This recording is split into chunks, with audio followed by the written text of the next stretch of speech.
Kan tadi sudah diperkenalkan, saya Mas Adrian. Saya lulus Teknik Lingkungan ITB 2008 lulusnya ya. Jadi 2008 saya langsung bekerja sampai sekarang.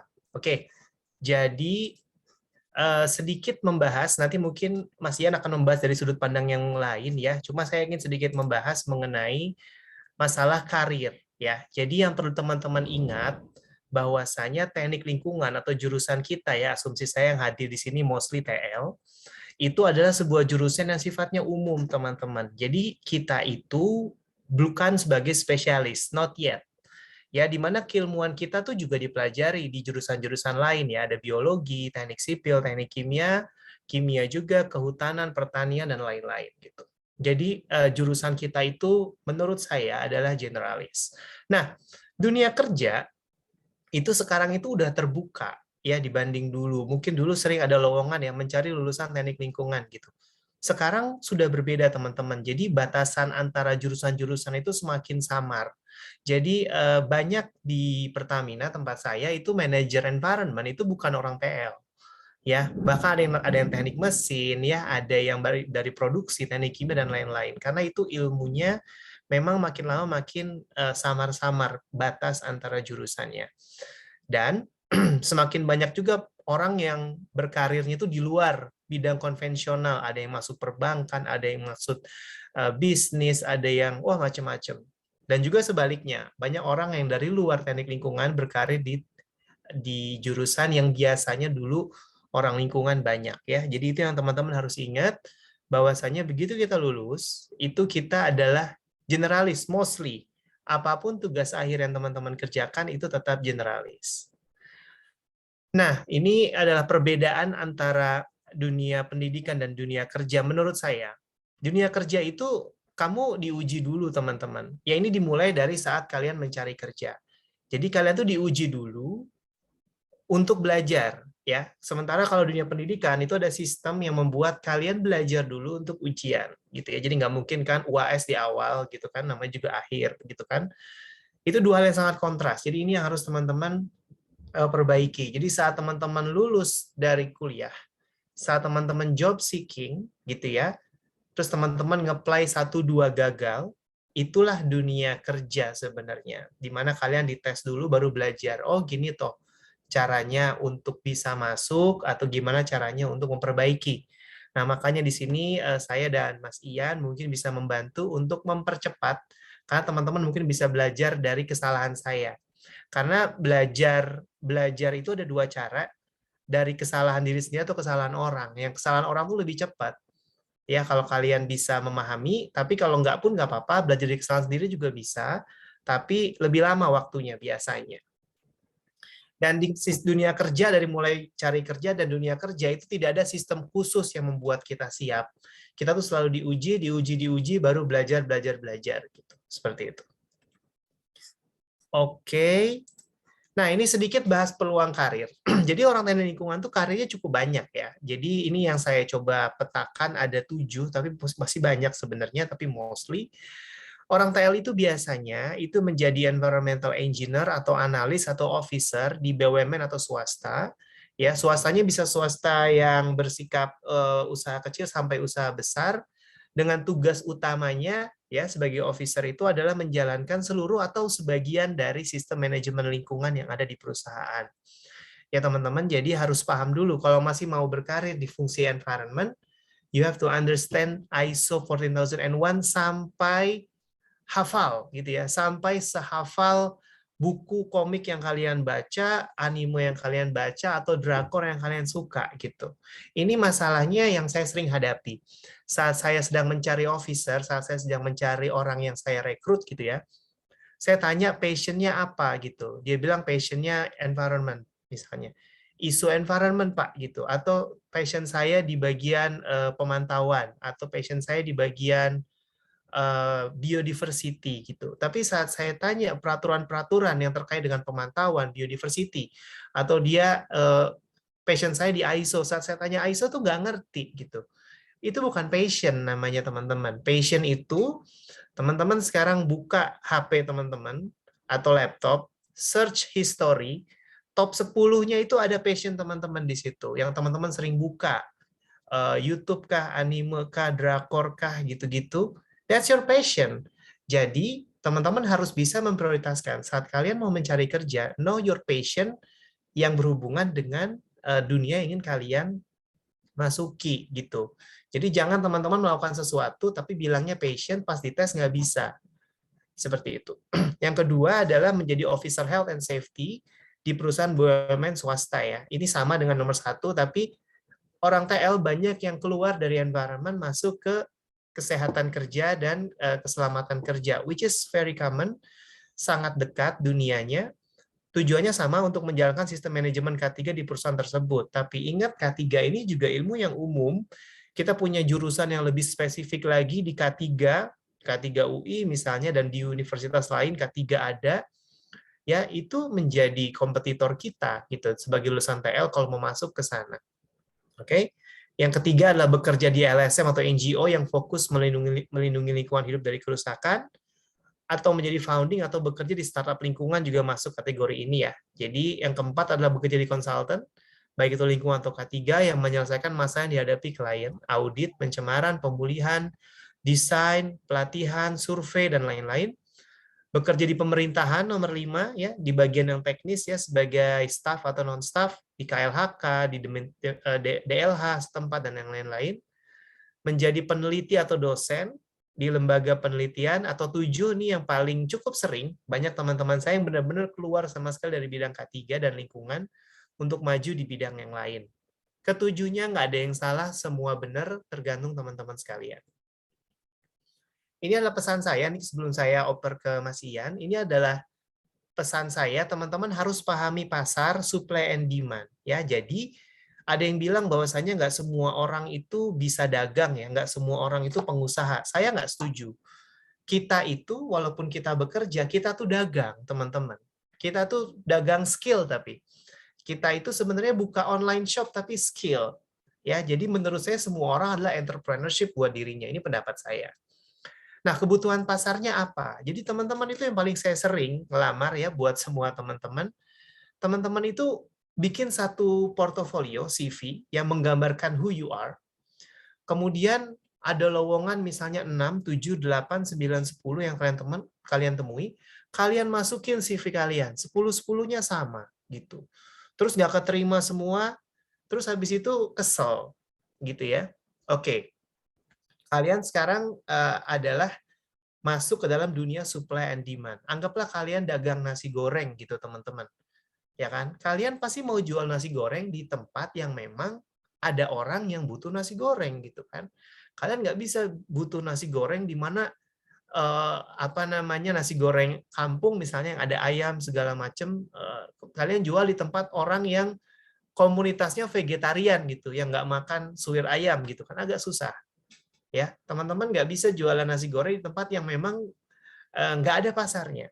Oke, jadi saat kalian lulus, asumsi saya adalah kalian masih generalis. Nah, apa yang bisa dilakukan adalah kalian cek aja lowongan, ya, cek lowongan yang ada. Bagaimana cara saya supaya jadi spesialis, Pak, gitu, atau saya bisa jadi orang yang mengerti pasar. Cek lowongan yang ada, cek job description-nya, teman-teman. Biasanya dia ada 5-10 job desk. Terus lihat dengan jujur, saya bisa nggak ngelakuin ini? Gitu. Biasanya nggak bisa. Ya, kadang kita suka mentok ke lowongan yang dibutuhkan pengalaman 1-2 tahun gitu. Padahal tuh fresh grade. Itu yang ramai di LinkedIn ya. Saya sering di-tag gitu kan. HR nggak adil segala macam. Ya gitu, dunia emang nggak adil, teman-teman. Karena kita, dunia perusahaan itu bukan bapak kita, bukan ibu kita gitu ya. Semua lowongan itu yang buka bukan kenalan kita gitu. Jadi emang mau mereka seperti itu, ya kita sebagai penyedia jasa harus menyesuaikan diri. Kalau kalian jual nasi goreng, kemudian kalian nggak suka pedes, sementara pasar kalian suka pedes, artinya apa? Kalian harus belajar bikin nasi goreng yang pedes. Nggak bisa mengikuti kemauan kita, tapi kita harus mengikuti kemauan pasar, gitu ya, teman-teman. Buat yang seneng ngeluh di LinkedIn, lebih baik waktunya dipakai untuk mengenali pasar, karena memang mereka butuhnya itu. Lebih produktif, ya, bukannya nggak boleh ya, lebih produktif. Oke, misalnya saya nih ngelamar di posisi, saya fresh graduate, saya ngelamar di posisi buka waste management. Oke, situ ada job desk-nya membuat ini. Oke, berarti aku harus tahu apa? Peraturan waste management di industri yang sedang saya lamar misalnya. Saya harus tahu instrumen waste management-nya seperti apa, posisi waste management di ISO seperti apa, ISO-nya sendiri seperti apa, laporan 3 bulanannya kayak apa, laporan tahunan kayak apa, kewajiban laporan perusahaan A apa, B apa, posisi waste management di AMDAL RKL-RPL apa. Itu semua informasi available di internet, teman-teman. Dan teman-teman hanya butuh waktu untuk mengetahui itu. Zaman saya dulu, ya, dari 2004, 5, 6, 7, 8, 9, 2009 mungkin udah nggak terlalu ya. Anggaplah dari 2000 awal sampai 2000 akhir ya. Ya menurut saya pribadi, setiap kampus itu punya strength sendiri-sendiri. Misalnya ITB kuat di mana? Kuat di perpustakaan misalnya lengkap. Kuat di dosen gitu. Jadi banyak yang bilang kalau orang ITB dulu itu lebih dari yang lain. Menurut saya itu omong kosong. Zaman sekarang, semua jurusan di kampus manapun itu punya akses ke informasi yang sama, teman-teman. Itu poinnya. Teman-teman bisa kuliah di daerah, teman-teman bisa lihat akses hal yang sama dengan orang-orang yang kuliah di Yale, di Oxford. Teman-teman bisa lihat dosennya menjelaskan apa. Cari di YouTube, semua udah bikin kelas online. Ya, sekarang adalah kemauan kalian untuk menyesuaikan diri, ya. Tidak ada alasan lagi. Nanti nomor 2, buat rencana pengembangan kamu untuk menutup gap itu. Oke? Kalian harus proaktif, harus proaktif. Dan yang ketiga, belum ada pekerjaan, no problem. Teman-teman bisa pro bono. Pro bono itu kerja sosial, ya banyak LSM yang butuh bantuan atau ngerjain proyek bareng dosen dengan bayaran yang sangat minim, biar aja ikut aja, no problem. Atau ini yang paling mudah teman-teman kontrol, teman-teman bikin karya tulis, bikin paper, bikin jurnal di tema-tema yang mendukung spesifikasi kalian. Kalian studi literatur, kalian lihat kondisi yang ada, bikin papernya. Bikin papernya, submit, dan 3 hal itu pro bono, proyek dosen dan paper, itu bisa kamu masukkan ke CV kamu.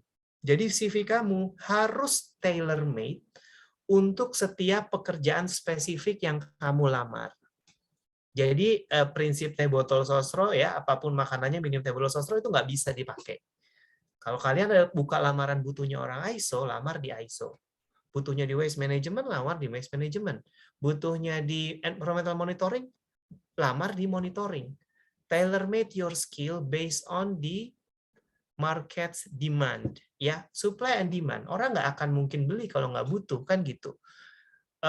Contoh yang paling gampang sekarang minyak goreng gitu kan. Minyak goreng harganya dulu netral, saat orang butuh harganya naik, padahal stok masih ada gitu. Ya, jadi yang seperti itu teman-teman. Butuh dan supply and demand ya. Terakhir baru teman-teman interview, dan interview itu fokus pada job desk yang teman-teman lamar ya. Jangan terdistract sama yang lain, terdistract sama HR-nya serem yang datang banyak, enggak. Fokus pada job description yang kamu lamar dan bagaimana kau bisa memenuhi kebutuhan itu. Nanti insya Allah itu hasilnya lebih baik dan lebih fokus. Ini akhir kata dari saya, nanti lanjutkan Mas Ian. Kamu, ini hal yang saya percaya ya, kamu adalah karir manager diri kamu sendiri ya. Bukan bos kamu, bukan HRD. Ini maaf kalau ada yang HRD di sini ya, cuma saya pribadi berpendapat bahwasanya saya adalah karir manager diri saya sendiri, dan kamu adalah karir manager diri kamu sendiri. Jadi kamu sendiri yang menentukan arah karirmu ke depan, teman-teman. Bukan bos kamu, bukan HRD kamu. Itu yang saya percaya. Dan saya bilang kayak gini karena saya udah pernah merasakan. Saya udah berkarir 14 tahun, ya. Mungkin 10 tahun pertama, 10 tahun, 11 tahun, saya lupa pastinya. Saya menggantungkan semuanya sama bos saya. Selama 11 tahun saya punya bos sekitar 4 atau 5, saya lupa. Dan saya bekerja bukan di perusahaan yang kecil, teman-teman. Saya kerja di perusahaan Total, nomor 5 di dunia, oil and gas. Dan saya kerja di Chevron, nomor 4 di dunia, oil and gas. Logikanya sistemnya bagus dong, HRD-nya. Tapi apa yang terjadi selama 10 tahun, karena saya menggantungkan, saya tidak mengembangkan diri saya sesuai yang saya mau, saya mengikuti arah kantor, saya tidak pernah naik 1 rupiah pun gaji saya. Gitu. Itu yang terjadi. Life is harsh. Karena kantor itu bukan ibu saya. Tapi setelah saya merubah paradigma saya, sekarang, ya, the rest is history. Ya, saya belajar yang ingin saya pelajari, saya nulis, saya bikin paper, saya submit, dipanggil jadi presentasi, dan hal yang lain itu menjadi hal-hal yang, dan orang mulai recognize, akhirnya kantor recognize, makanya saya bisa naik di posisi seperti sekarang, karena saya bekerja duluan untuk menutup gap itu. Seperti itu. Jadi dunia tidak berputar untuk kamu ya teman-teman, tolong dunia kerja berbeda gitu ya, dunia berputar ya untuk dunia gitu ya, kita tuh bagian kecil, sehingga kita harus jadi arsitek masa depan kita sendiri, dan ini penting, digaji kecil ya, nanti saat teman-teman masuk dunia kerja, teman-teman akan terbentur dengan sebuah realita bahwasanya banyak orang-orang yang gajinya jauh di atas teman-teman, tapi teman-teman kerjanya paling berat ya, gini. Gaji kecil itu tidak harus, buat saya jangan jadi alasan untuk teman-teman juga kerja dengan effort yang kecil. Kenapa? Kalau kalian tetap proaktif, kalian tetap kerja keras, ilmunya buat kalian. Kalau ada yang bilang, lo rugi banget ya, kerja keras gaji cuma segini. Iya biar aja, tapi ilmunya buat kamu. Saat kamu udah pinter, pindahlah ke yang memerlukan kamu. Karena pasti ada perusahaan nanti atau pemerintahan atau apa nanti yang akan membutuhkan skill itu kamu lamar, dan kamu akan naik sesuai, dihargai sesuai dengan skill kamu yang baru. Ya. Jadi jangan menunggu kantor menaikkan gaji kamu naikin sendiri gaji kamu dengan cara menaikkan skill kamu, harga nasi gorengnya enak, baru kamu bisa jual ke tempat yang lebih baik ya. Jadi pakai terus analogi dagang. Kalau kamu nasi goreng kamu cuma 10.000, rasa 10.000, ada nggak orang yang mau beli 15.000? Belum tentu ada. Kamu naikin harganya, orang nggak akan beli lagi, karena orang beli kamu karena murah. Tapi kalau kamu harga 10.000, harga nasi gorengmu, tapi rasanya 30.000, yang ada orang akan mengular ngantri kan. Nanti saat kamu naikin harga 15.000, orang tetap akan mengular ngantri, karena orang udah pernah beli Gojek, GoFood, atau GrabFood harga 20.000 nggak seenak punyamu. Kamu naikin lagi 20.000, orang masih ngantri. Kamu naikin 25.000, orang masih ngantri. Gitu. Dan kebanyakan, 90% orang di dunia kerja itu kebalik. Ngeluh gajinya kecil, tapi nggak mau meningkatkan dirinya. Pas mau meningkatkan dirinya, bilangnya gini, training kan urusan kantor, bukan urusan gua. Di luar jam kerja gua rugi dong kalau gua harus training, mending gua nge-Netflix. That's your choice gitu. Seperti itu. Terakhir, kantor yang udah masuk kerja itu bukan bapak ibu kamu ya, kecuali anak yang punya perusahaan. Sehingga tidak ada privilege buat kita. Kita harus menentukan karir kita sendiri, belajar sendiri, dan berusaha sendiri. Dengan bantuan teman-teman kita juga tentunya ya, saling bahu-membahu.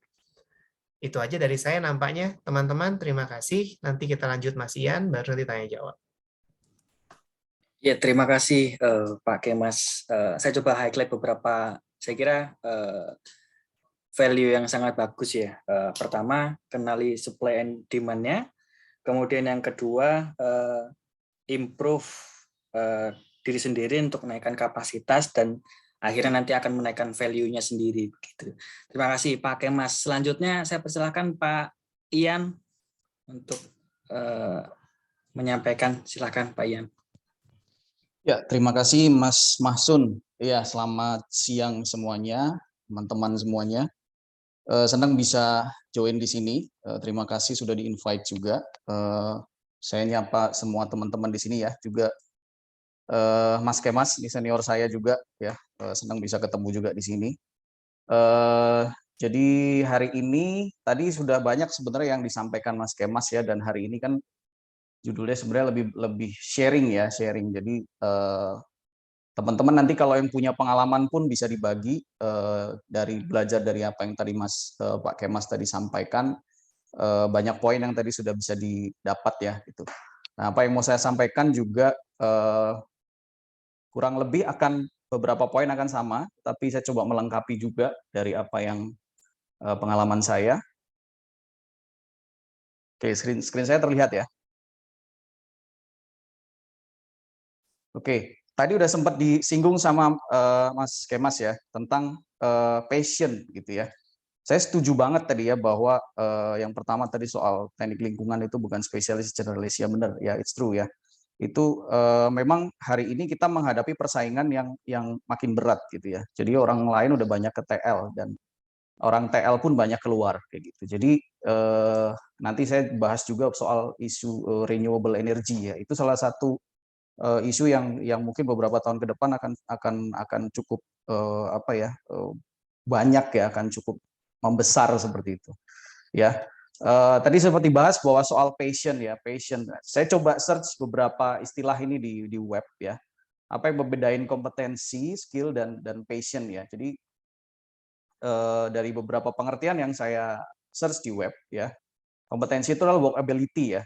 Work ability yang didapat dari sebuah pengetahuan ya, kemampuan dari kerja spesifik yang didapat dari pengetahuan, dan skill juga, dan juga work attitude gitu. Sementara skill itu ya, teman-teman mungkin pernah dengar istilah hard skill, soft skill gitu ya. Itu basic ya, basic ability ya yang bisa di-develop dari sebuah experience, training atau learning. Ya, contohnya misal tadi kompetensi, contohnya kalau spesifik kita bicara tentang lingkungan, berarti kita bicara tentang air pollution, tentang wastewater, tentang waste management, health safety gitu ya, AMDAL dan sebagainya, tentang ISO juga gitu ya. Kalau skill, contohnya ya related ke desain. Ini semuanya berkaitan ya, ada link ya. Tadi poin yang saya tangkap juga dari yang disampaikan Mas Kemas adalah ini passion ini harus dilingkan memang dengan kompetensi dan skill kita. Benar kalau kita lagi di interview kemudian ditanya passionnya tentang apa, tetapi sebenarnya itu tidak benar-benar kita sukai, yaitu tidak berhubungan gitu ya, tidak link dengan apa yang jadi kompetensi dan skill kita gitu. Jadi kalau kita mengaku bahwa kita senang dengan waste management, ya berarti harusnya keseharian kita memang benar-benar belajar dan antusias gitu ya. Kita excited untuk belajar soal waste management ya, literaturnya juga kita searching banyak tentang waste management dan sebagainya seperti itu ya. Karena kalau kita bicara soal passion ya, di sini contohnya gitu ya, saya cenderung ke sini gitu ya. Karena dia adalah strong tendency, kecenderungan untuk menyukai sesuatu bidang yang memang kita pengen ada di situ gitu ya. Nah, kalau tiga-tiganya di link ya, ini sesuatu yang akan mengarahkan kita pada objektif karir kita, mengarahkan kita pada tujuan kita tuh mau kemana, seperti itu ya.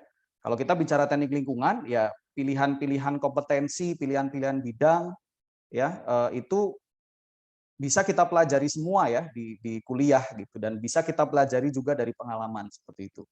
Ya, jadi sekali lagi poin pentingnya adalah passion kalian, passion kita semua harus memang ngeling dengan apa yang sudah kita pelajari kalau kita memang mau melamar di sebuah pekerjaan yang relate dengan teknik lingkungan seperti itu. Ya, jadi ya banyak memang kejadian di lapangan seperti itu gitu ya. Jadi ketika sudah bekerja kemudian karena tidak mengetahui tentang satu bidang yang ada di pekerjaan tersebut, misalnya tentang pengelolaan air limbah seperti itu ya. Kemudian tidak maksimal bekerja di situ karena ya tidak belajar dengan sungguh-sungguh, tidak mencari dengan sungguh-sungguh tentang referensi yang ada di situ, sehingga ketika menghadapi problem di lapangan ya ada banyak kendala yang dihadapi seperti itu. Oke. Yang kedua ya, ini mungkin saya tidak akan share tentang teknis gimana tentang apply sebuah pekerjaan, memilih company itu seperti apa, seperti itu ya. Saya tidak akan share tentang itu. Ini mungkin lebih kepada pertanyaan kepada kita masing-masing gitu ya. Apa sih motivasi kita mau masuk kerja ya? Baik yang job seeker maupun yang mungkin sudah kerja tapi mau pindah gitu ya. Apa motivasi mau masuk dunia kerja? Ya, itu kan pertanyaan-pertanyaan yang basic yang biasanya ditanyakan di interview ya, biasanya interview HR gitu. Ya, motivasinya mau masuk kerja mau apa gitu, nambah pengalaman, ya. Biasanya jawaban-jawaban yang standar seperti itu ya, untuk karir, pengembangan karir dan sebagainya ya. Ya, teman-teman bisa search, saya tidak bisa bagikan jawaban yang terbaik dalam sebuah interview seperti apa ya, karena ini bersifat sangat umum gitu. Tetapi balik lagi, nge-link dengan tadi apa yang disampaikan Mas Kemas juga dengan slide pertama saya, bahwa Kalau kita mau melamar sebuah pekerjaan, kita termotivasi untuk menjadi seorang environmental engineer, waste management engineer, atau apapun gitu ya, environmental consultant, ya kita benar-benar termotivasi untuk itu, sehingga apa yang kita apply, apa yang kita lamar, kita tahu bahwa apa yang kita kerjakan itu yang kita sukai.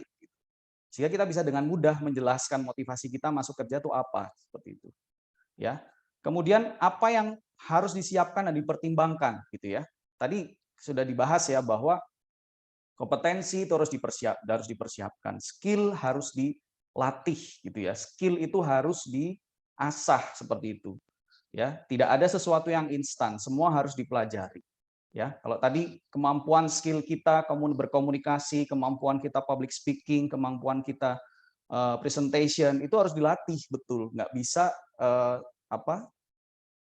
di tengah-tengah kita harus belajar lagi dari awal gitu ya. Itu harus dipelajari gitu. Ya, HR juga pasti akan menfilter, men-screening kemampuan-kemampuan kita berdasarkan tes yang dilakukan oleh HR gitu ya. Saya tidak terlalu paham HR itu akan men-screening seperti apa gitu ya. Kalau ada teman-teman dari HR mungkin bisa share suatu saat nanti gitu ya. Tetapi yang paling basic adalah ya tadi ya, soft skill, hard skill seperti itu yang harus dipelajari seperti itu. Kemudian yang berikutnya, bagaimana memulai melamar pekerjaan ya. Ada banyak orang yang yaitu motivasinya bisa yang berbeda-beda gitu ya, sehingga effortnya pun bisa berbeda-beda gitu ya. Effortnya bisa berbeda-beda.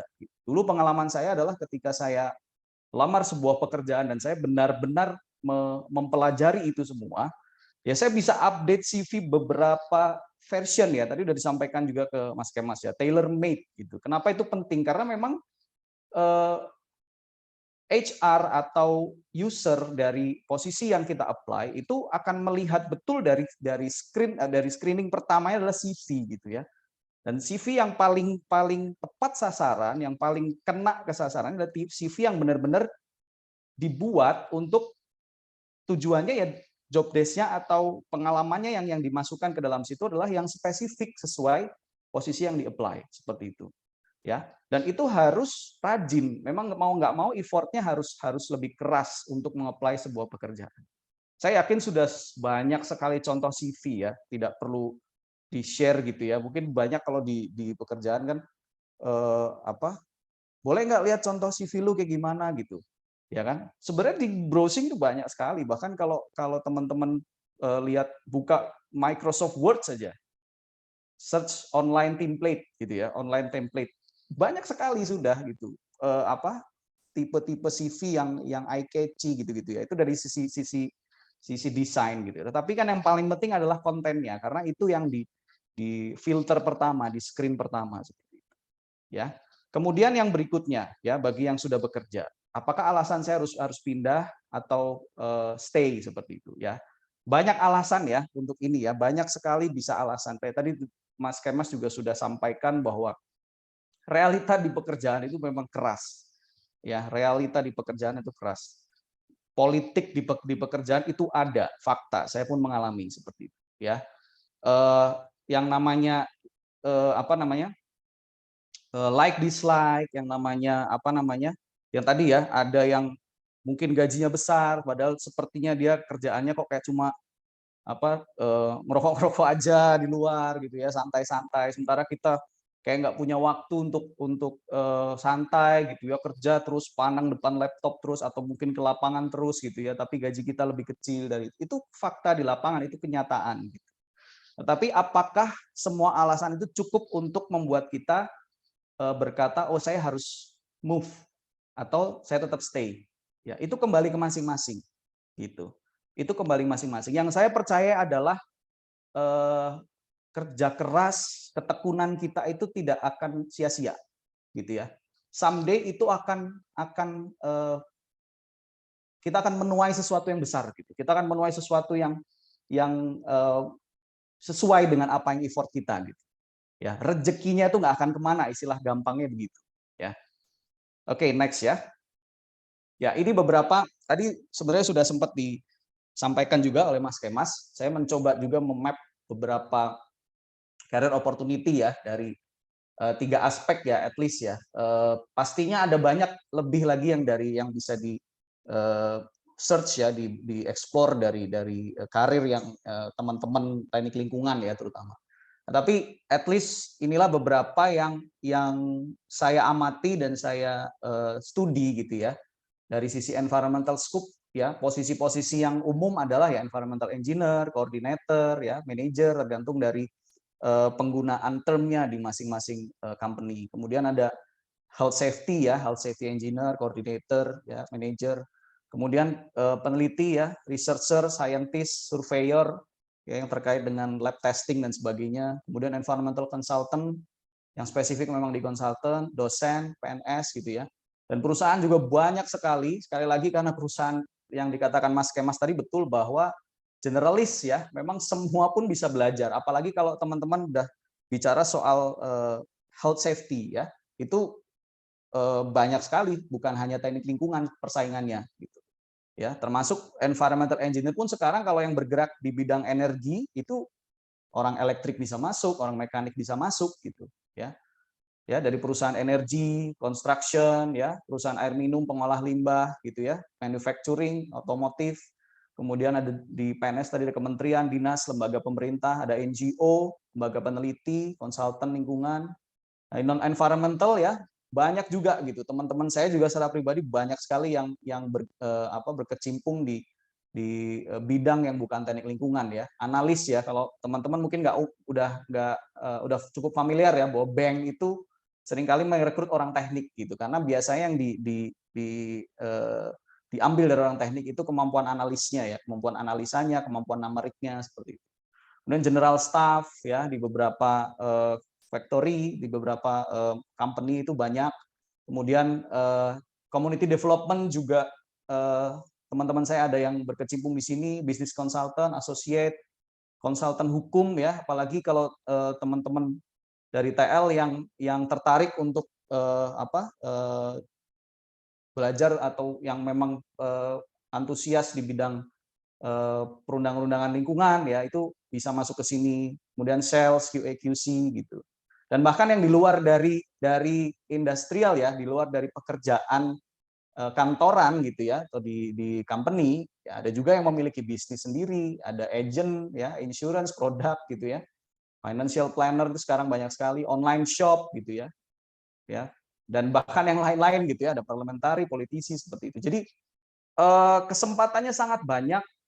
Sekali lagi kita mesti open minded, kita mesti learn, tidak terbatas juga pada ilmu yang kita punya gitu ya.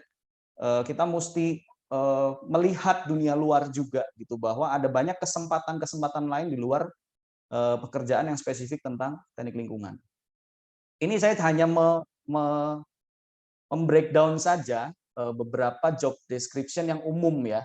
Saya tidak bisa mendescribe semua yang tadi saya sampaikan di slide sebelumnya, tetapi saya ambil 3 aja ya, health safety gitu ya.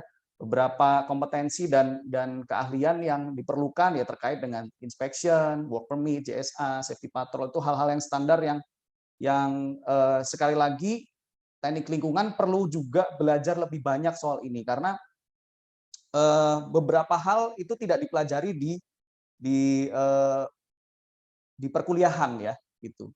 Beberapa hal yang spesifik itu dipelajari di jurusan K3 seperti itu. Ya, tetapi ada banyak posisi K3 atau posisi health and safety yang merequire teknik lingkungan gitu. Kemudian environmental engineer ini yang umum saja ya, yang umum. Kalau mau di breakdown lagi lebih banyak sekali memang ya, AMDAL, RKLRPL, environmental compliance gitu ya, itu banyak sekali. Kalau teman-teman familiar dengan proper ya, yang biru yaitu masuk compliance. Manajemen sistem tadi sudah sempat dibahas juga.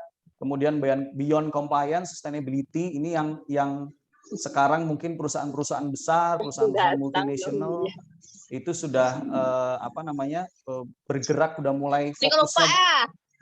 Masih lupa ya. Oke. Fokusnya akan mulai bergerak ke sustainability ya, ke environmental beyond compliance. Mereka sudah mulai fokus dengan renewable energy, LCA dan sebagainya seperti itu. Kemudian konsultan ya, sekarang banyak sekali juga yang sudah banyak konsultan-konsultan yang terkait dengan AMDAL, engineering gitu ya, green building gitu, bahkan LCA pun sekarang sudah mulai banyak. Di sebelah kanan kita lihat beberapa posisi yang familiar ya, dari mulai level bawah sampai dengan level atas. Tentunya ini tidak bisa disamakan di semua perusahaan, semua punya term masing-masing.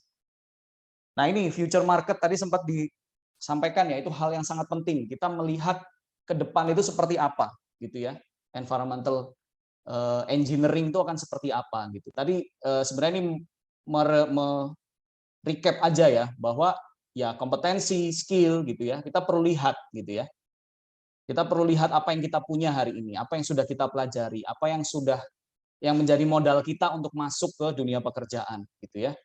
Ya, yang basic tadi sudah saya sampaikan ya, AK3, kemudian pengawas ahli teknik lingkungan, ISO management, air pollution dan sebagainya. Itu banyak sekali sertifikasi. Kalaupun tidak mengambil sertifikasi, training, bahan yang bisa teman-teman pelajari di YouTube, di Google gitu ya, di googling seperti itu banyak sekali seperti itu. Jadi nggak semua perusahaan merequire sertifikasi, walaupun umumnya mereka meminta gitu. Tetapi at least ketika teman-teman sudah belajar, sudah self learning tentang semua ini, ya perusahaan bisa mempertimbangkan gitu ya.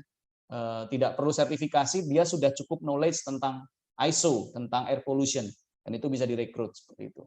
Ya. Dan tidak lupa ya, energy, climate action ini sesuatu yang sekarang lagi ngehits kalau di dunia TL gitu ya. Karena terkait dengan karbon, CO2 emission reduction gitu ya, itu hal yang bakal banyak lapangan kerja di sini gitu ya. Yang teman-teman bisa search gitu. Skill ya, language English itu sudah sangat ini sekali ya, sudah sangat umum sekali gitu ya. Bahkan sekarang sudah Mandarin dan sebagainya itu sudah mulai di-require ya. Kemudian komputer, software, basic ya rata-rata ya, kecuali beberapa perusahaan yang merequire tentang AutoCAD atau GIS gitu ya. Kemudian skill-skill yang tadi saya sampaikan ya, soft skill, analytic, problem solving, good writing, communication, presentation ya. You have to learn about all of this ya gitu ya. Harus belajar supaya bisa meningkatkan soft skill karena itu yang menjadi highlight gitu ya biasanya dari sejak awal ketika di screening. Industri apa saja sih? Ini saya hanya men-search ya, apa sih industri-industri yang kedepannya marketnya akan cukup besar gitu ya. Yang pertama industri dengan yang punya high concern soal sustainability, soal life cycle, and renewable energy. Ini menjadi, saya pikir hampir semua perusahaan-perusahaan ya yang cukup besar itu sudah akan mengarah ke sana. Walaupun mungkin perusahaan itu bergerak masih di fossil fuel seperti itu, tapi mereka sudah mulai memikirkan renewable energy pastinya karena mau tidak mau itu akan menjadi market yang besar ke depan seperti itu. Dan beberapa perusahaan-perusahaan besar yang levelnya sudah worldwide itu sudah merequire yang namanya sustainability ya, renewable energy kepada semua supplier gitu. Seperti saya hari ini saya bekerja di salah satu subholding dari Triputra Group di Semarang ya, apparel industry itu kami jadi main supplier ya, top 10 main supplier dari Adidas worldwide seperti itu. Dan Adidas itu sangat top priority banget soal sustainability. Jadi bisa dibilang standarnya sudah hampir melebihi proper hijau kalau teman-teman sudah familiar dengan proper hijau ya seperti itu. Ya. Itu contoh saja. Yang kedua 4.0 ya, itu sudah kata-kata yang sudah umum kita udah mulai dengar gitu ya. Teknologi dengan IT seperti itu. Kemudian ada istilah juga sunrise industry, tapi saya nggak akan bahas detail apa aja itu gitu ya, karena cukup debatable dan cukup banyak juga yang mengaku-ngaku bahwa ini sunrise industry, ini sunset seperti itu. Intinya sunrise itu adalah perusahaan yang memang berkembangnya akan cukup cepat ke depan gitu ya, seperti itu. Kemudian bagaimana sih outlook-nya dari environmental engineers? Saya hanya meng-capture dari US Bureau ya of Labor ya, bahwa dari 2020 sampai 2030 ada pertumbuhan sebesar 4% ya. Walaupun mungkin tidak terlalu banyak, tetapi ke depannya environmental engineer masih akan menjadi satu perusahaan yang dibutuhkan di banyak perusahaan seperti itu. Salary tidak dibahas detail, teman-teman bisa searching, ini hal yang sangat mudah untuk googling ya. Sekali lagi sangat berbeda-beda, bervariasi semuanya seperti itu. Nah, ini adalah fact dan tips ya, fakta tadi sudah disampaikan bahwa apply sekarang, kerja sekarang tidak mudah. Yes, it's true gitu ya. Nggak gampang apply pekerjaan sekarang. Persaingan banyak. Kemudian yang kedua, lebih banyak job seeker daripada job posting, ya benar gitu ya. Dan ketiga, situasi global sudah sangat tidak stabil gitu ya. Tidak ada perusahaan yang mungkin sangat dikatakan stable, maintain akan forever gitu ya, stable gitu, nggak ada gitu ya, karena semuanya bergantung pada kondisi masing-masing ya, kondisi dunia, kondisi oil price gitu ya, coal price gitu ya, dan sebagainya. Bahkan perang sekarang ada Rusia dan Ukraine itu juga mempengaruhi beberapa industri seperti itu ya. Kita tahu bahwa Rusia itu salah satu apa namanya yang cukup besar juga dalam bidang oil and gas ya, seperti itu. Ya, apa tipsnya? Yang pertama ya berdoa ya, berdoa. Suatu hal yang mungkin klise tapi sangat apa ya? Ya ini poin penting ya dari semuanya sepertinya. Sabar ya, agile, jangan nyerah, resilience ini satu kata yang saya sukai ya. Nggak kenal menyerah gitu ya. Jadi tahan banting gitu, tahan banting, kita nggak cepat nyerah dengan sesuatu kondisi yang nggak enak gitu. Kemudian konsultasi dengan orang yang tepat, cari referensi, dan networking itu salah satu hal yang hari ini kita butuhkan untuk kita bisa cepat dapat pekerjaan. Terus belajar ya, ambil sertifikasi, training yang diperlukan gitu ya. Kemudian yang keempat, jangan terlalu high idealism ya. Contohnya saya pokoknya pengen hanya di PNS saja, yang di-apply cuma PNS, yang lain nggak di-consider. Nah, itu sesuatu yang mungkin harus lebih fleksibel ya, kita harus lebih fleksibel, nggak bisa seperti itu. Ya, kemudian absorb semua input dari teman-teman, dari pembelajaran juga yang hari ini, sharing-sharing yang kalian dengar seperti itu ya. Dan tadi hal-hal yang perlu di-consider tadi sudah saya sampaikan gitu ya. Ada banyak orang-orang memilih pekerjaan harus mengconsider banyak hal. Bukan berarti menjadi idealisme dengan ini, tapi hal-hal itu perlu dipertimbangkan ya, jenis industri, future-nya seperti apa, values-nya seperti apa, itu penting untuk kita melihat itu ya. Kemudian kompetensi, skill, passion ya, tadi sudah disampaikan. Career development seperti apa ya, pengembangan karirnya apakah bagus atau tidak, kemudian jarak, lokasi, jam kerja, salary, benefit, fasilitas, itu hal-hal yang perlu dan hati-hati untuk lihat ketika rekrutmen proses ya. Kita nggak bisa apa namanya main asal apply, diterima, dan asal tanda tangan gitu ya. Teman-teman harus mempertimbangkan seperti itu. Jangan sampai sudah tanda tangan agreement, tiba-tiba ternyata Sabtunya ternyata masuk kerja juga, padahal tadinya ekspektasinya adalah saya hanya bekerja 5 hari kerja seperti Senin sampai Jumat, ternyata Sabtunya masuk, nah, menyesal kemudian gitu. Ya, bagi yang sudah berkeluarga, faktor keluarga itu juga sangat penting untuk dipertimbangkan seperti itu. Ya, saya menutup dengan sebuah istilah ya, dengan sebuah kata-kata mutiara gitu ya. Heroes aren't born, they are built. Saya mengambil ini kenapa? Karena orang-orang yang hebat, orang-orang yang sukses, orang-orang yang berhasil itu ya memang nggak instan gitu ya. Bukan dilahirkan udah hebat, udah pinter, udah langsung luar biasa ya. Semua itu perlu proses membuild sesuatu, membangun sesuatu. Ya, termasuk yang paling penting yang sering saya temui di lapangan adalah karakter gitu. Karakter itu penting ya.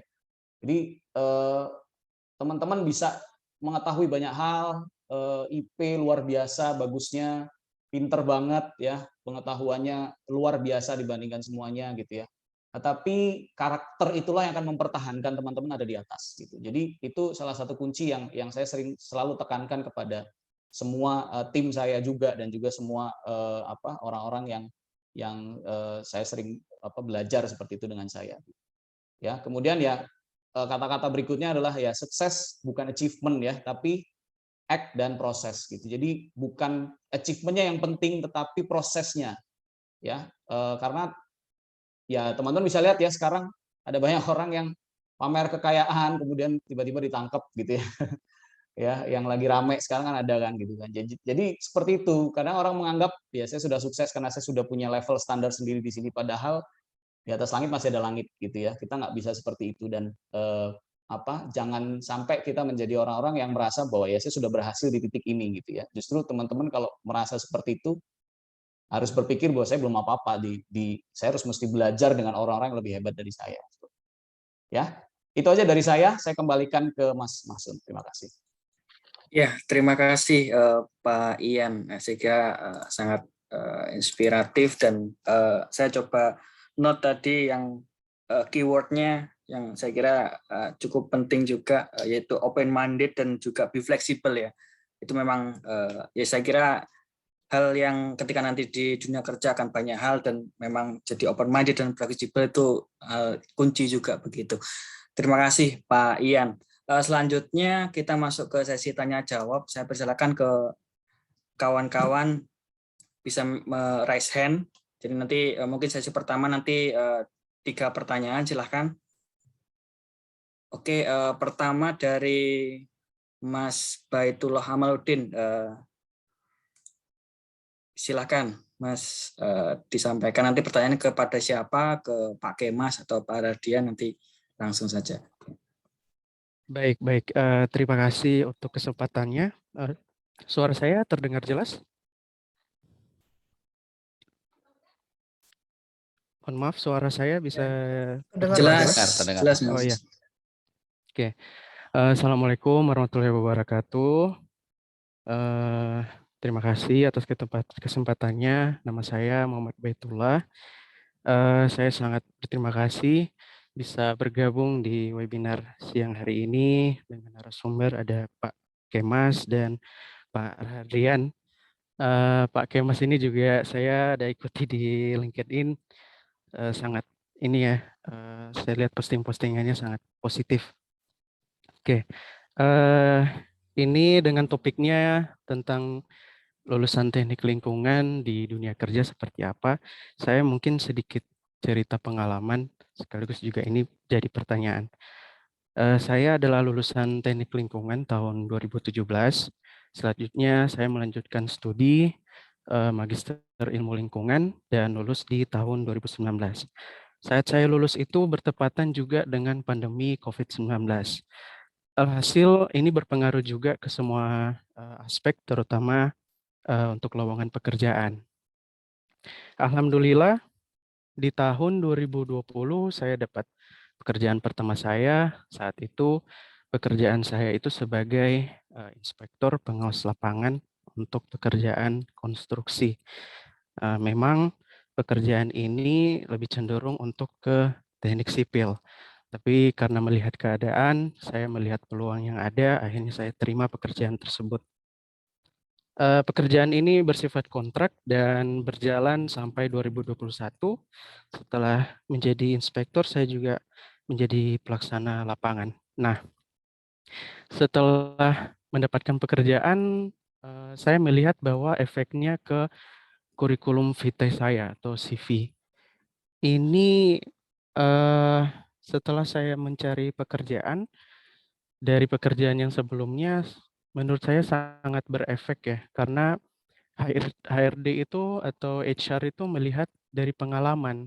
Nah, sedangkan saya memang dari lubuk hati saya yang paling dalam, saya ingin bekerja sebagai posisi seorang environmental, seorang teknik lingkungan. Nah, bukan berarti saya tidak suka dengan pekerjaan saya bekerja sebelumnya dengan saya jalani dengan penuh tanggung jawab. Tapi tetap saya mencari peluang agar saya bisa bekerja sebagai di posisi teknik lingkungan. Nah, kira-kira pertanyaannya saya dengan CV saya yang mungkin tidak relate dengan di awal sudah tidak relate dengan teknik lingkungan, kira-kira apa yang harus saya rubah atau apa tindakan saya yang harus saya perbaiki agar saya itu dipandang oleh HRD itu, oh ini orang berkompeten masih bisa untuk mengisi posisi teknik lingkungan yang biasanya perusahaan buka untuk posisi tersebut. Terima kasih. Kurang lebihnya saya mohon maaf. Terima kasih atas kesempatannya. Saya akhiri. Wassalamualaikum warahmatullahi wabarakatuh. Waalaikumsalam warahmatullahi wabarakatuh. Terima kasih Mas Baitullah. Saya kira ini relevan buat kedua narasumber kita ya. Mungkin saya persilahkan mungkin dari Pak Kemas dulu. Siap. Selamat siang ya Mas Baitullah. Jadi dari saya begini. Tadi Mas Ian juga sudah menyampaikan sebenarnya peluang itu terbuka. Jadi gini Mas. Kalau Mas sekarang sedang bekerja di bidang yang lain atau di bidang konstruksi, jangan salah Mas, bidang konstruksi itu lingkungan banget. Jadi gini, dalam ISO 14001 ya, itu bidang konstruksi itu banyak yang masuk ke dalam lingkup SML. Mas bisa pelajari banyak hal. Misal, yang pertama, dari kegiatan yang Mas awasi, Mas harus tahu kegiatannya apa saja. Kemudian dampak lingkungan yang muncul apa saja dan bagaimana Mas melakukan penanganannya supaya dampak lingkungan itu tidak muncul. Tidak harus di pekerjaan Mas, tapi Mas harus bisa dan harus tahu itu atau Mas tuliskan di sebuah file atau bikin sebuah karya tulis mengenai itu. Yang pertama, yang kedua, Mas harus tahu dalam kita misalnya di perusahaan konstruksi ya, dalam sebelum melakukan pekerjaannya itu membutuhkan izin berusaha. Perizinan itu berubah secara drastis Mas sejak keluarnya UU CK yang dilanjutkan dengan PP 22 tahun 2021. Semua teman-teman senior-senior saya praktisi AMDAL yang lama itu kewalahan menyesuaikan diri karena this is a whole new world gitu. Nah, Mas bisa juga belajar PP 22 2021 itu dan bagaimana sebagai konstruksi orang yang bekerja di bidang lain itu bagaimana contohnya. Oke, untuk membuka ini perusahaan saya ini KBLI-nya berapa? Apakah wajib AMDAL, apakah hanya UKL-UPL? Kalau wajib AMDAL ngurusnya gimana? Kalau UKL-UPL ngurusnya bagaimana? Nah, saat menjalankan konstruksi ini, Mas kan pasti bekerja dengan sebuah izin lingkungan. Pasti semua kegiatannya pasti ada RKL-RPL-nya. Bagaimana kegiatan Mas masuk ke dalam RKL-RPL-nya. Mas cari tahu itu dan pelajari itu. Jadi saat Mas sudah tahu itu semua, Mas tuliskan nanti dalam bentuk karya tulis, atau Mas tuliskan di dalam bentuk CV. Di CV yang nanti Mas mau lamar ke bidang TL adalah Mas memahami seluk-beluk environmental management atau environmental aspect atau environmental regulation di bidang yang Mas sedang bekerja sekarang. Kalau Mas nggak kayak gitu, tidak akan ada orang yang mau meng-hire Mas untuk pengalaman Mas di konstruksi. Tapi akan ada orang yang mau meng-hire Mas. Karena Mas sudah jadi praktisi di bidang konstruksi, sehingga Mas tahu banget bagaimana menerapkan environmental management system di bidang konstruksi. Mas tahu banget peraturannya, bahkan cara mendapatkan peraturannya. Banyak anak muda sekarang yang nggak tahu laporan bulanan itu kalau di interview ya, itu dikirim ke siapa? Ke KLH apa ke DLH? Laporannya berapa lama? Hal-hal seperti itu ada di peraturan yang kita tinggal baca dan semuanya sangat aksesibel di JDIH-nya masing-masing pemerintahan gitu. Ya, jadi kembali nanti mungkin Mas Ian mau menambahkan, cuma dari saya justru Mas udah masuk ke situ ya, Mas bisa eksplor aspek lingkungannya walaupun nggak nyambung sekarang, tapi Mas bisa mengeksplor aspek lingkungannya untuk Mas pahami dan masukkan ke CV Mas bahwa Mas sudah mengerti. Pertanyaan mereka, tapi Pak, kalau saya nulis seperti itu kan saya tidak berpengalaman di environment di konstruksi. Ini kan saya cuma belajar sendiri aja. Nggak apa-apa, taruh aja di CV-nya, buktikan saat interview. Seperti itu. Jadi Mas balik logikanya. Banyak orang nulis terlalu besar di CV-nya, bisa A, bisa B, bisa C, bisa D. Seminar sertifikat webinar banyak, sertifikat training banyak, pas di interview nggak bisa apa-apa, banyak. Saya selalu berpendapat, sertifikat webinar dan sertifikat training bukan tanda teman-teman ngerti. Itu tanda teman-teman pernah ikut webinar, pernah ikut training. Beda ya. Ijazah sekolah kita bukan berarti kita ngerti jurusan kita. Itu bukti kita pernah kuliah. Mengerti atau tidak, itu adalah bagaimana kalian membawa diri kalian, mempackage diri kalian di depan interviewer, dan kalau sudah masuk, bagaimana membranding diri kalian di dalam dengan ilmu-ilmu yang sudah kalian punya. Seperti itu Mas dari saya. Selanjutnya, Mas Ian mungkin mau menambahkan, silakan. Ya, mungkin ini saya kasih contoh diri saya sendiri gitu ya. Previous company saya itu construction energy ya, coal fired power plant PLTU ya, dan itu ada yang construction phase, ada yang operational phase gitu ya. Dan kemudian yang sekarang itu, jadi yang dulu saya senior environmental engineer, yang sekarang saya kebagian tanggung jawab HSE, which is HSE kalau teman-teman lihat CV saya, itu saya minim pengalaman di HSE gitu. Tetapi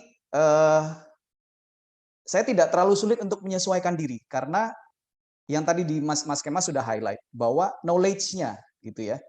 Knowledge, belajar gitu. Ya. Simply gini, kalau saya sih di CV saya tulisnya adalah mana yang experience saya, mana yang high knowledge saya gitu. Ya. Karena sekali lagi pengalaman kerja dengan knowledge itu sesuatu yang bisa sama, bisa beda gitu ya. Itu highlight-nya begitu gitu. Kuncinya adalah buat saya do more than you can do gitu ya. Go extra miles gitu loh. Jadi benar tadi Mas Kemas bilang bahwa kamu pengalaman kamu di safety, tapi apakah kamu nggak punya orang enviro misalnya, atau adakah pekerjaan yang terkait dengan environmental, terkait dengan RKL RPL yang kamu nggak pengen tahu gitu loh. Istilahnya kepo kan, kepo. Oh iya ini RKL RPL saya tahu nih, ini setiap 6 bulan kita submit reportingnya, isinya ini saya pernah belajar tuh di kuliah gitu. Ya, nggak apa-apa untuk belajar itu, lihat reportnya gitu kan. Karena saya yakin safety environment itu sesuatu yang seringkali jadi walaupun beda departemen ya, kan ada company yang safety-nya sendiri, ada yang environmentalnya sendiri gitu. Tapi biasanya di lapangan tuh kerjanya bareng gitu. Ya. Jadi sama-sama saling tukar pikiran, sama-sama saling yang tadi ya, lakukan yang lebih kalau bisa dari apa yang kita bisa lakukan gitu ya. Kalau bisa ngebantu orang supaya kita belajar dari sana, kita absorb ilmunya, kenapa enggak gitu. Jadi ketika kita apply pekerjaan yang sebenarnya masih relate, kita belajar di kuliah gitu. Cuma kita nggak experience di situ. Ya kita tulis di CV bahwa high knowledge in apa gitu. Di safety, di environmental gitu. Ya, jadi ketika interview, ya interviewer akan mengerti bahwa ya kita nggak perlu bohong-bohong juga, saya pengalaman di sini, knowledge gitu ya, knowledge gitu. Saya mengerti tentang ini, prosesnya seperti ini gitu ya. Ya itu sih menambahkan dari apa yang disampaikan Mas Kemas. Terima kasih Pak Ian dan juga Pak Kemas. Saya kira yang perlu di-highlight gimana explore knowledge ya. Jadi meskipun tidak related, tapi harus di-explore knowledge-nya sesuai dengan passion-nya tadi begitu ya. Mungkin itu Pak dari penanya tadi. Mungkin selanjutnya dari kawan-kawan yang lain ada yang mau bertanya. Oh silakan, ada Mas Hasan, silakan. Assalamualaikum warahmatullahi wabarakatuh. Saya Hasan Ali Jabir dari TL 2021, mahasiswa baru. Izin bertanya, apakah tidak perlu menabung sejak dini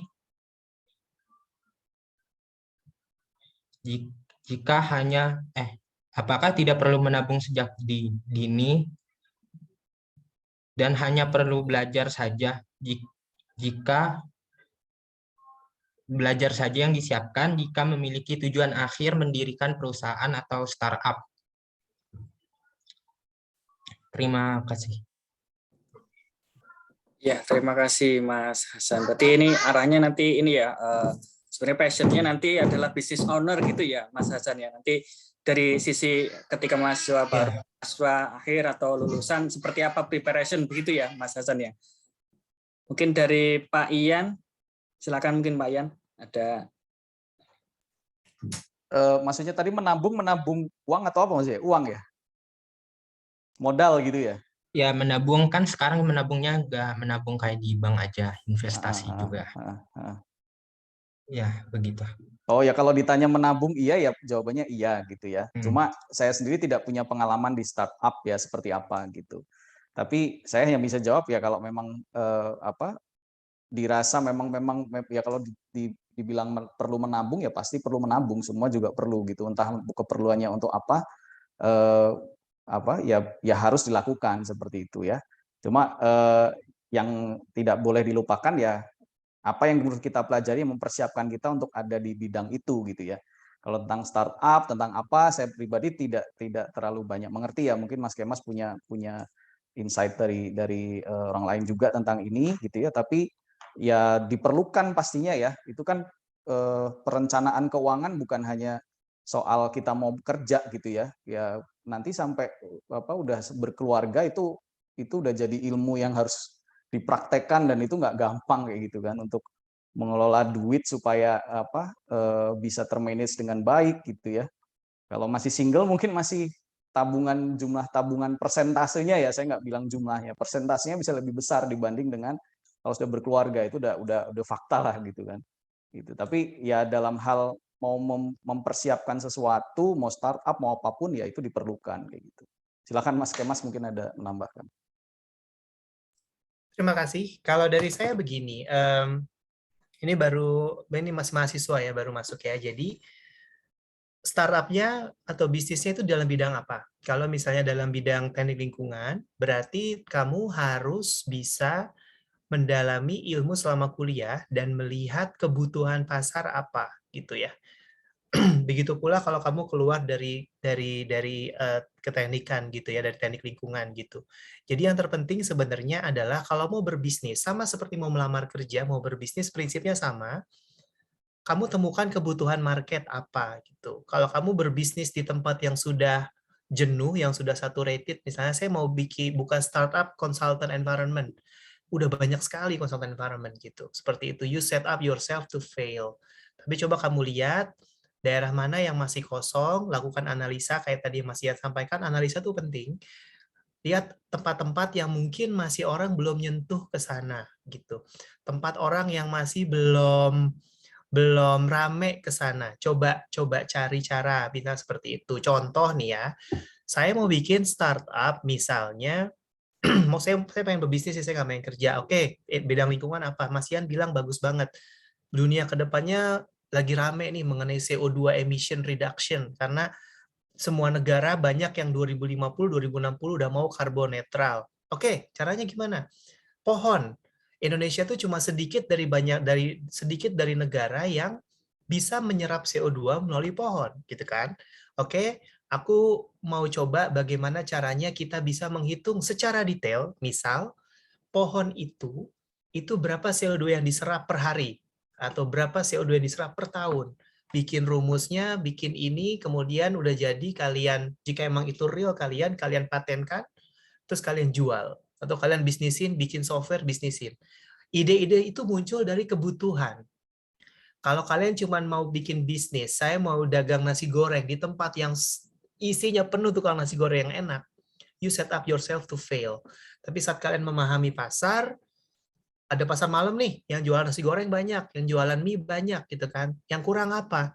Kayaknya kurang ini deh, orang suka makan yang manis-manis, aku jualan misalnya belum ada yang jual teh manis gitu ya, kayak Starbucks keliling, do it gitu. Jadi gunakan tempat kuliah kamu sekarang untuk mencari kebutuhan apa yang ada di market yang akan kamu masuki, baik itu TL maupun di luar TL.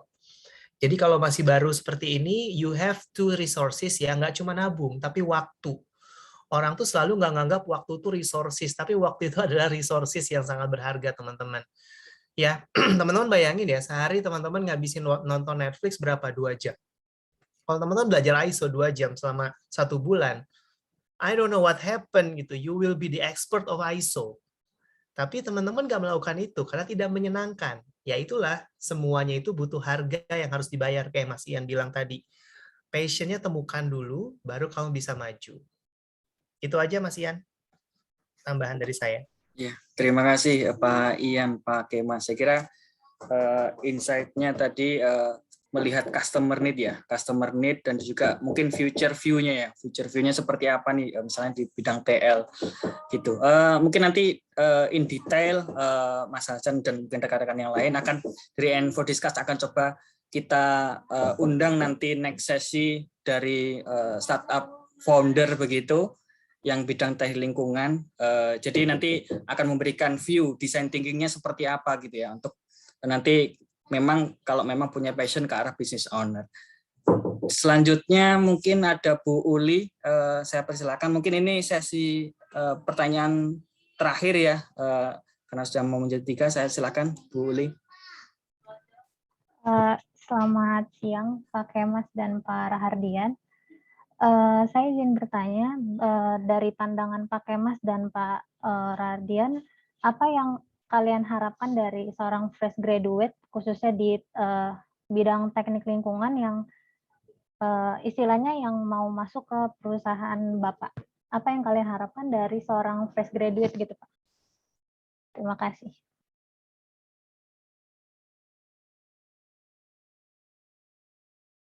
Silakan, mungkin dari Pak Kemas dulu mungkin. Silakan. Siap, mungkin sedikit aja ya Mbak Uli, nanti dilanjutkan Mas Ian lebih detail. Kalau saya, kebetulan saya posisinya di manajer ya, berarti kan banyak yang bekerja buat saya adalah apa yang saya inginkan sebagai konsumen adalah seorang produsen yang baik. Artinya bekerja dengan bertanggung jawab dan proaktif untuk tugas yang diberikan. Ini ceritanya udah masuk ya. Ya, karena tidak ada yang lebih menyenangkan dari seorang konsumen apabila saat kalian membeli sesuatu, baik itu barang atau jasa, everything is good. Semuanya dilakukan dengan baik, diantarkan dengan baik, sampainya cepat, deliverability-nya bagus. Teman-teman misalnya pakai apa? Pakai Tokped misalnya, kan seneng. Ada seller yang bilangnya 3 hari sampai, ternyata sore udah nyampe depan rumah. Packaging-nya rapi. Pas buka paket, isinya bagus, di-wrap lagi, barang nggak pecah. Ya kan? Terus habis itu perhatian customer-nya. Gimana Kak, udah sampai belum? Kalau ada apa-apa bilang gitu. Seperti itu. Jadi di dunia kerja, saya coba sedikit ulang, itu seperti dunia nyata, which is dunia nyata juga ya, kayak kita konsumen dan produsen. Sudah menurut saya pribadi, sudah semakin terkikis lah, apalagi mungkin 10-20 tahun lagi, apa ya namanya, suka tidak suka. Misalnya saya mau hire yang saya suka aja misalnya, adiknya teman saya itu udah enggak. Sekarang dunia itu lebih kepada result base. Jadi teman-teman bisa mendeliver result dengan baik, itu akan menjadi aset yang baik buat tim tempat bekerja teman-teman. Singkat kata Mbak Uli, bermanfaatlah buat tempat yang kamu bela, tempat yang kamu bekerja sekarang. Jadi kan sebaik-baik manusia bermanfaat ya. Silakan dipakai saja info itu, jadi kamu bisa memberikan nilai tambah bagi timmu. Itu sih yang paling saya cari dari orang yang bekerja buat tim saya. Silakan, Mas Ian. Oke, dari saya kalau fresh grade tentu package-nya adalah package dari akademik quality-nya ya, quality dari akademiknya. Dari CV-nya kan pasti nggak bisa kita samakan dengan CV experience gitu ya. Tapi ya kalau biasanya kalau teman-teman atau Mbak Uli udah sering lihat namanya job posting, pasti kan ada kebutuhan apa gitu ya, fast learner, apalagi ya, high initiative dan sebagainya.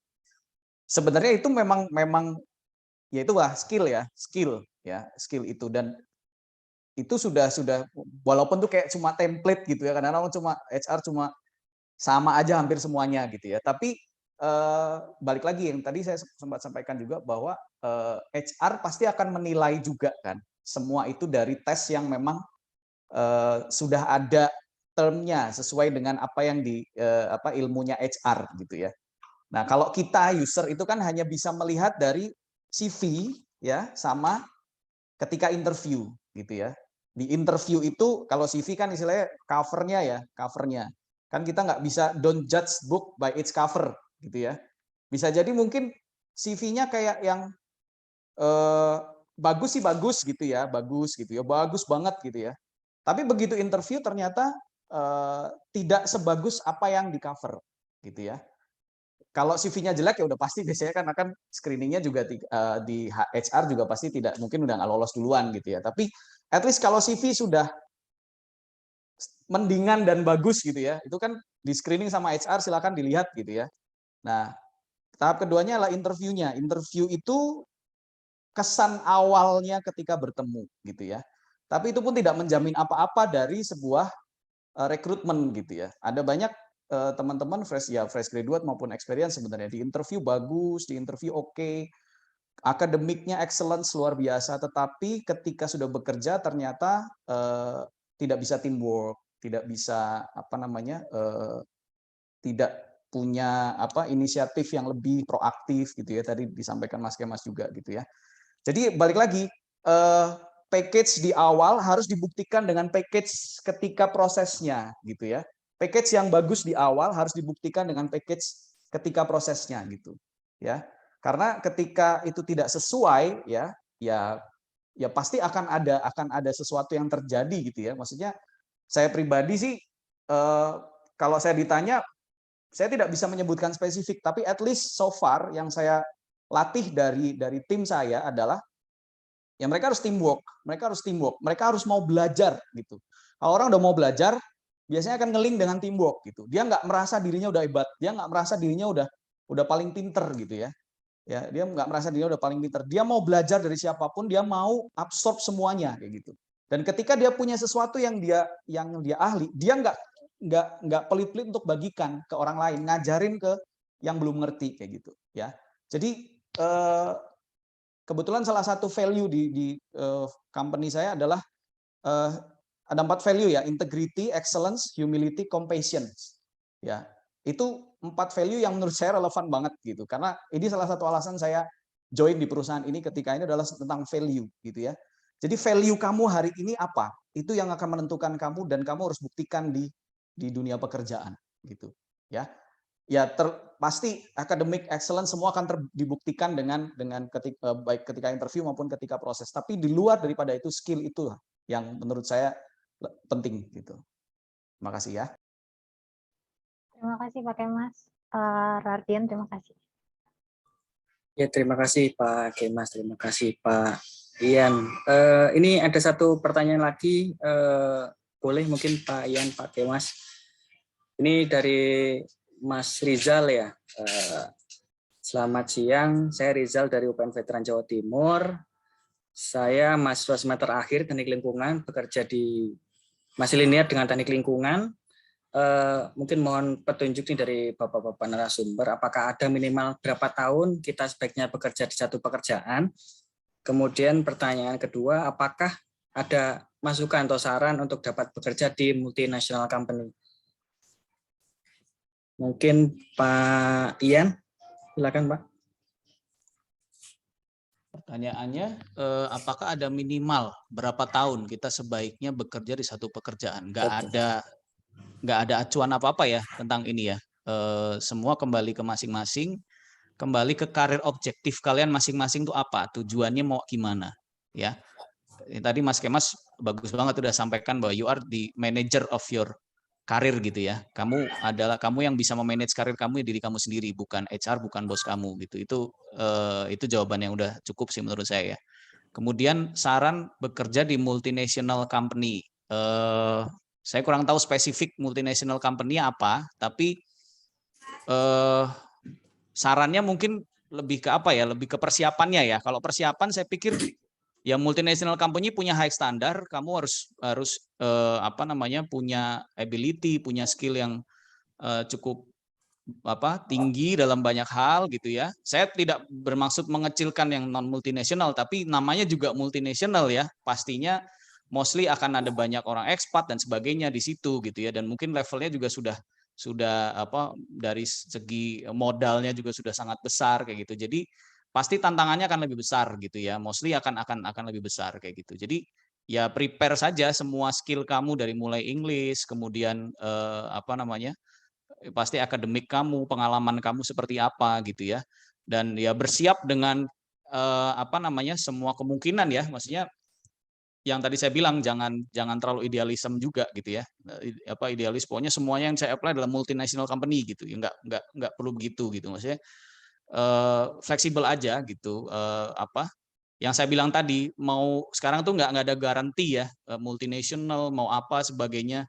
Saya pernah di oil and gas juga di 2016 ya, dan saya cerita apa adanya aja. Waktu itu 2016 oil price drop ya Mas Kemas ya, kalau waktu itu lagi ini ya, drop jatuh jauh sekali gitu. Kalau sekarang lagi tinggi-tingginya gitu ya. Itu saya masih kontrak dan saya langsung masuk ke daftar list yang akan di PHK gitu ya, akan di PHK karena itu udah kalau dengar cerita itu pasti hampir semuanya saya yakin gitu ya. Tapi apa yang terjadi di Oktober 2016 ya, itu harusnya sudah selesai kontrak saya dan saya sudah apply ke pekerjaan lain, sudah diterima dan besoknya saya tinggal tanda tangan gitu ya. Saya tinggal tanda tangan. Ya, baik lagi ya, satu kekuatan yang kalian nggak boleh lupa ada kekuatan doa gitu ya. Nggak semua yang kita apply yang kelihatannya baik itu adalah tempat rezekinya kita gitu ya, belum tentu gitu. Jalannya itu udah ada yang ngatur pasti. Selama kita berdoa, niat kita bagus gitu ya, pasti akan ada jalan yang lebih baik dari apa yang kita pikirkan kayak gitu. Ya, ternyata saya di extend ya. Jadi malamnya sebelum besoknya saya tanda tangan sign kontrak di perusahaan yang baru, itu perusahaan chemical multinational juga di Jakarta. Malamnya saya ditelepon manajer saya yang di oil and gas ini, dia akan retain saya, dia akan naikkan salary saya, naikkan gaji saya, walaupun dengan catatan memang maksimal di tahun depan seperti itu. Nah, saya pertimbangkan lagi gitu ya. Waktu itu posisi saya rumah di Bandung, saya kalau di Jakarta saya harus pulang balik, saya udah berkeluarga dan sebagainya. Kalau di oil and gas memang ada ya privilege lah ya, ada schedule kerja yang cukup enak, 2 minggu kerja, 2 minggu libur dan sebagainya itu ya. Itu dengan niat dan dengan doa akhirnya saya memutuskan untuk tetap memilih di stay walaupun saya tahu posisi saya masih kontrak dan saya ada dibatasi limit, saya tahu dibatasi cuma sampai tahun depan kayak gitu. Tapi balik lagi kita nggak ada yang tahu seperti itu semua rezekinya akan seperti apa gitu ya. Jadi silakan tentukan sendiri apa yang ingin kamu lakukan, tentukan apa yang menjadi motivasi kamu. Tidak perlu melihat kanan kiri orang lain kayak gini membanding-bandingkan, itu nggak akan pernah habis ya. Ini lebih bagus, ini lebih bagus. Pada akhirnya tidak ada yang bisa menjamin seperti itu. Itu aja sih singkatnya ya. Silakan Mas Kemas kalau menambahkan. Baik, saya nggak banyak mungkin Mas, udah bagus banget itu. Jadi memang tidak ada, dan itu kembalikan semua ke diri kamu aja gitu. Jadi sesuaikan, karena bisa saja kamu nyaman dengan pekerjaannya, kamu mau jadi spesialis di situ, jadilah spesialis di situ. Dan yang penting ya gini, jangan sampai kejebak gini, kamu memikirkan misalnya kamu kerja di sini, oke aku 2 tahun mau pindah gitu. Terus kamu menunggu tahun kedua itu datang. Itu juga nggak boleh.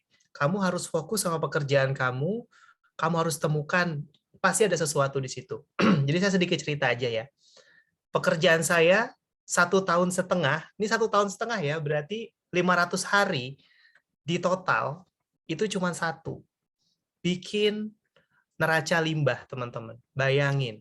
Dulu saya lulus ITB ya, cum laude ceritanya ya, kata orang rumah pinter-pinter gitu kan, ngerasanya gitu dulu.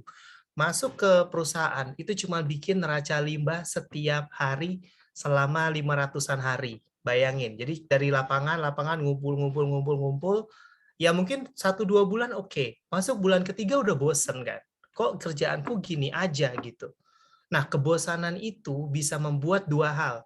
Kita disinterest, sehingga kita menunggu kapan kita pindah, which is kita kehilangan momen itu.